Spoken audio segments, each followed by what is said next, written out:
Assalamualaikum warahmatullahi wabarakatuh. Halo semuanya. Jumpa lagi dengan saya Chow Sing Sing, kurator dari podcast horor Night Story. Halo, apa kabar semuanya? Semoga kalian semua sehat-sehat ya. Alhamdulillah kita sudah memasuki hari ketujuh di bulan Ramadan ini. Semoga kita semua diberi kekuatan ya nanti sampai akhir menuju lembaran. Lebaran maksudnya, kok lembaran. Sebenarnya puasa itu kalau menahan haus dan lapar itu agak ini ya, ringan ya. Kadang yang nggak bisa kita tahan itu hawa nafsu gitu ya. Apalagi kalau yang udah beristri itu. Ya kadang waktu bulan puasa itu lihat istri biasa aja, tapi kok pas bulan puasa wow gitu ya. Ya itu dialami oleh teman saya katanya kemarin itu. Jadi bagi kalian yang sudah bersuami istri, kalau masih siang gini jaga-jaga jarak ya. Di rumah juga pakai pakaian yang tertutup, karena kadang-kadang mata lelaki itu nakal ya. Oke, seperti biasanya pada hari ini saya kembali dan akan menghadirkan sebuah kisah mistis untuk kalian semua. Kisah mistis kali ini dialami oleh teman saya. Sebut saja namanya Lukman. Dan kejadian ini terjadi di tahun 2022 kemarin. Tepatnya di bulan puasa juga. Jadi 2022 kemarin, adiknya Lukman ini sakit. Jadi harus diopname di sebuah rumah sakit yang ada di kota Surabaya. Tapi memang rumah sakit ini terkenal angker ya. Saya tidak bisa menyebutkan namanya ya. Jadi pokoknya ada di kota Surabaya lah. Meskipun mengalami renovasi yang udah berkali-kali ya, tetap saja kesan angker atau ya aura angkernya itu masih ada di rumah sakit ini. Jadi waktu itu sekitar 2 minggu di pertengahan bulan puasa, adik si Lukman ini mengalami sakit tipes yang diharuskan dia dirawat di rumah sakit itu. Dia ditempatkan di sebuah kamar yang berisi 3 orang, kalau nggak salah ya 3 orang gitu. Cuman waktu itu yang nempatin memang dia sendiri. Maksudnya itu adiknya sendiri itu tadi, karena tidak ada pasien lain selain dia. Ruangannya cukup bagus kata Lukman. Ada tempat kayak sofa gitu ya per kamar tidur, per kasur itu. Jadi sofa itu buat istirahat penjenguknya gitu ya. Sampailah di situ. Karena waktu itu orang tua si Lukman ini sedang ada urusan ya. Jadi dia sebagai kakak ya harus menunggu adiknya riwa-riwi gitu kan. Rumah sakit, terus kerja juga ya. Cuman dia kebanyakan perginya ke rumah sakit. Karena kalau dia berangkat dari Sidoarjo ya telat kerjanya. Jadi berangkatnya dari rumah sakit itu. Hari kedua setelah pas diopname di sana adiknya Lukman ini, ada suatu hal yang aneh. Jadi adiknya ini ngomong ke si Lukman gitu kan, "Mas, nanti kalau ada suster yang datang gitu kan, biasanya entah dia ngecek kondisi tubuh atau ganti infus, bangunin aku ya mas," gitu. "Lu kenapa emangnya?" gitu kan. Kan enak tidur aja, ngapain dibangunin, susternya toh juga tahu gitu kan. "Udah mas, bangunin aja, aku pingin lihat susternya kayak gimana sih," gitu kan. Oke lah, Lukman nurut-nurut aja sama adiknya itu tadi. Sampai pada akhirnya sekitar jam 11 malam, tidak ada visit ya atau jengukan dari suster itu tadi. Dan karena merasa cemas ya, takutnya gini loh, adiknya ini nggak divisit, takutnya ada apa-apa sama adiknya kan, kondisinya. Akhirnya dia berniat untuk pergi ke apa, kayak resepsionis suster gitu ya di rumah sakit itu. Pokoknya kayak gitulah, untuk dimintai segera visit. Belum setelah keluar dari kamar, belum melangkah, tiba-tiba ada suara derap langkah kaki di lorong itu tadi. Dek, dek, dek.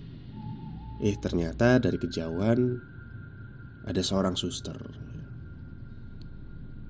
Dia masuk ke kamar yang Lukman, adiknya opname tadi itu ya. Jadi dia masuk ya. Tapi kayak si suster itu kayak nggak apa ya, nggak ngelihat Lukman gitu. Kayak ya udahlah masuk aja nyelonong gitu, nggak permisi pak, tahu apa gitu. Masuk nyelonong aja. Ya di pikirannya Lukman, udahlah biarin aja, ngapain juga. Mungkin dia juga lagi capek gitu kan.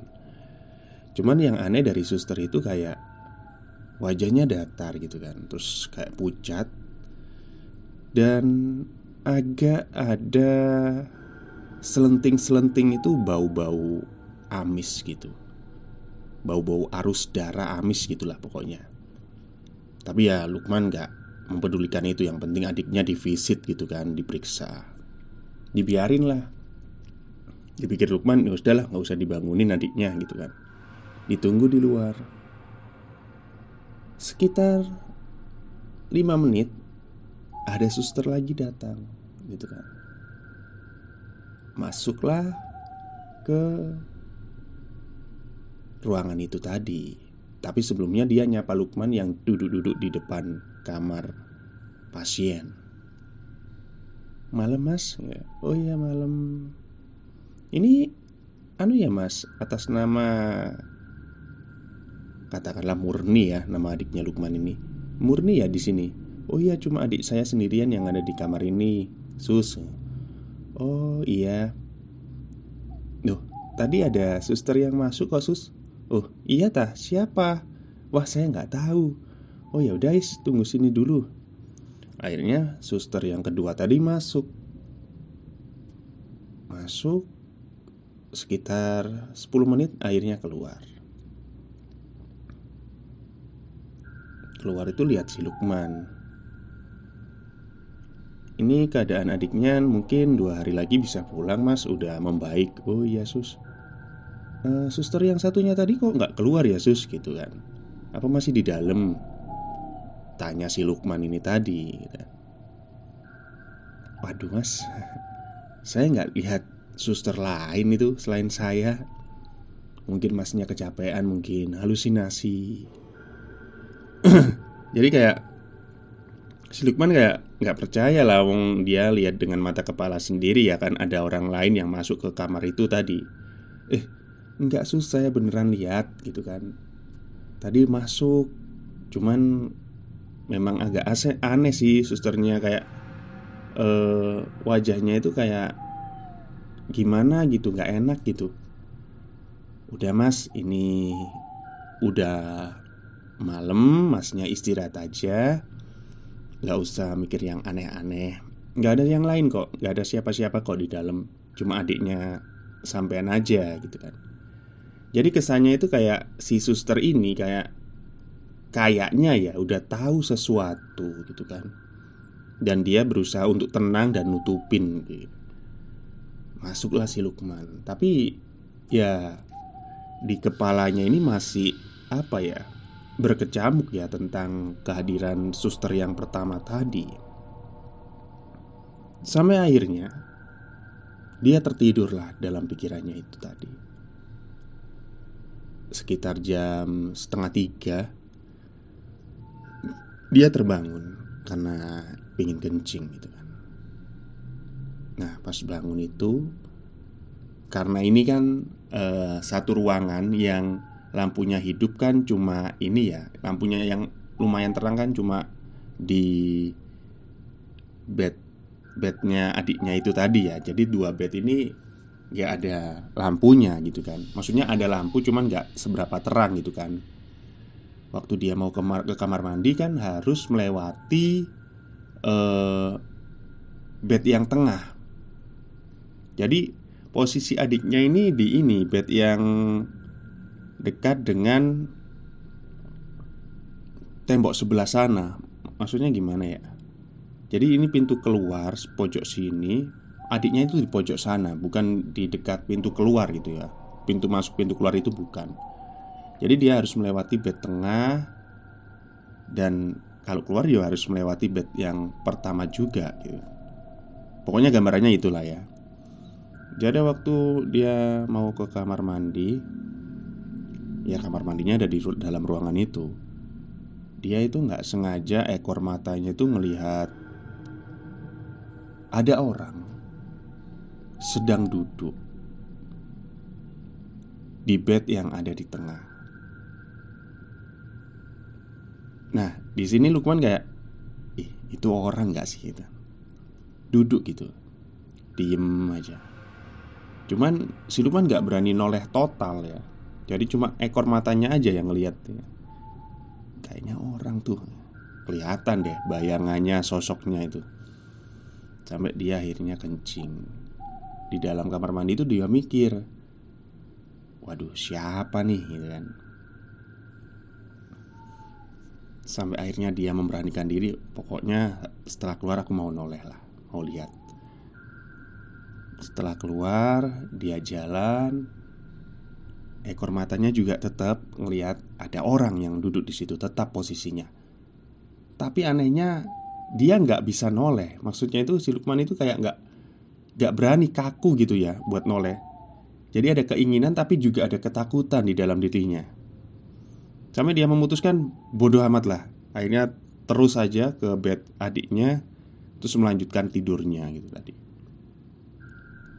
Nah pas tidur dia tutupin mukanya pakai jaket gitu kan. Samar-samar itu dia kayak ngedengar ada senandung gitu ya, kayak nyanyian-nyanyian, tapi bukan nyanyian Jawa ya. Nyanyiannya itu kayak Eropa-Eropa gitulah, kayak bahasanya itu kalau kata dia itu kayak bahasa-bahasa Belanda gitu pokoknya. Wah di situ kan makin merinding kan. Waduh siapa nih? Dia diem aja nggak berani gerak. Sampai akhirnya subuh datang, suara itu hilang. Ya setelah itu, setelah kejadian itu dia tidak mengalami kejadian lagi ya sampai adiknya pulang. Dan kenapa alasan adiknya minta dibangunin waktu divisit sama suster, itu karena si adiknya ini kayak gimana ya, ketika suster itu datang, adiknya itu kayak ngerasa tenang gitu. Katanya sih gitu. Jadi mukanya dia itu kayak pengen ngelihat suster yang datang itu gimana sih. Terus kayak pegangannya susternya kayak pas waktu apa ya namanya, ganti infus kan kadang-kadang kita menyentuh pasien juga. Itu kayak halus dingin. Nah itu mungkin yang membuat adiknya penasaran, susternya kayak gimana sih gitu loh. Oke mungkin itu saja cerita untuk hari ini. Maaf kalau terlalu pendek ataupun agak carut marut ya ceritanya, karena saya juga mengingat-ingat cerita itu tadi. Baik, itu dulu. Terima kasih yang sudah mendengarkan cerita saya. Semoga kalian semua suka. Wassalamualaikum warahmatullahi wabarakatuh.